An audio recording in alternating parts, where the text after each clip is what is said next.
morning guys, welcome to my YouTube channel, welcome to my vlog. अभी मजा आएगा ना भिड़ो. તો આજથી આપણે આજે ગુજરાતીમાં વ્લોગ બનાવવાનું ચાલુ કરી દો તો ચમકો ઘણા મિત્રોએ આપણે થોડું ગુજરાતીમાં આજે બનાવવાનું ચાલુ કરીએ છીએ. તો હવે વ્લોગ આપણા ગુજરાતીમાં આવશે તો લાઈક કરજો અને સબસ્ક્રાઈબ કરવાનું ના ભૂલતા. તો મળીએ છીએ આપણે દુકાને, કેમ કે હાલ અત્યારે મોડું થઈ ગયું છે, દુકાનમાં કોઈ છે નહીં, 9:30 ઉપર થઈ ગયા છે. આજથી મારો ટાઈમ 9 વાગ્યાનો છે, પણ 2-3 દિવસ કોઈ દુકાને છે ને તો ઓલરેડી લેટ થઈ ગયું છે. એક તો હા હરું શિયાળો ચાલુ છે ને એટલે મોડું જ ઉઠાય છે, વહેલું ઉઠાતું જ નહીં.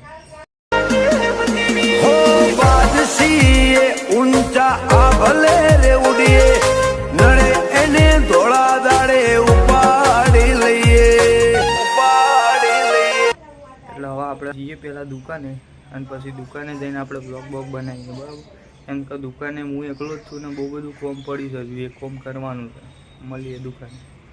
તો ગાઈઝ આપણે આવી ગયા હતા આપણી દુકાને, બસ હવે પહોંચી ગયા છીએ. તો આપણી દુકાને જઈએ છીએ, દુકાન ઓપન કરીએ.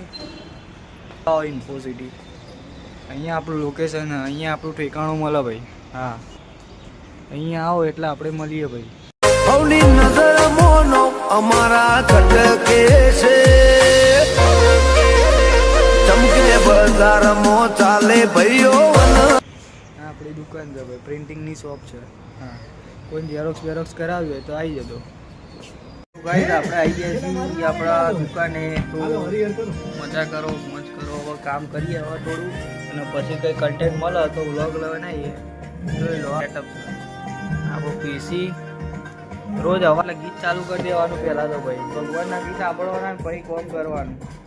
ભગવાનના ગીત સાંભળવાનું કોમ કરો તો સારું થાય. આ આપણી દુકાન છે. તો આપણને યાર ટાઈમ જ નહીં મળતો બ્લોગ બનાવવાનો. તો કોમ એટલું બધું છે ને કે દુકાનમાં હું એકલો છું ને કોમ પહોંચી વાળા એવું નહીં, ખતરનાક કોમ આવી ગયું છે બધું. કામ જ એટલું બધું આવી ગયું છે ને કે સારું બ્લોગ બનાવવાનો ટાઈમ જ નહીં મળતો. જો હજુ કોમ જ વળગ્યો છું સવારથી લઈને હા સુધી. અત્યારના કેટલા 5:30 વાગી ગયા છે, પણ આપણે કામમાંથી ઊંચા આવતા નહીં. હવે રોનક બી નહીં ને કામ બધું આપણે માથે પડ્યું હોય તો જબ્બર કોમ આવી છે, અને બધું મગજ આમ તૂટી જાય ને એવું કોમ જોરદાર કોમ છે.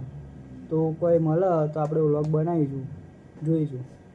તો ભાઈ હમણાં જ એક રીલ્સ જોતો હતો, તો ગુજરાતી એક શાયર છે આપણા મહેશ ભટ્ટ, કે જે અત્યારે રીલ્સમાં બહુ ટ્રેન્ડિંગ ચાલે છે. એમની શાયરી એટલી ખતરનાક આવે છે ને ભાઈ કે આમ ટચ કરી જાય છે આમ દિલને. એમાંથી એક શાયરી મને યાદ રહી જાય, તો તમને જણાવું, તમે સાંભળજો તો તમને આનંદ આવશે. મારા અવાજમાં તો આનંદ નહીં આવે, પણ જો કે મહેશ ભટ્ટના એકવાર તમે શાયરી ખાલી એમની જોજો. તો ચાલો હું એકવાર તમને શાયરી બી સંભળાવી દઉં.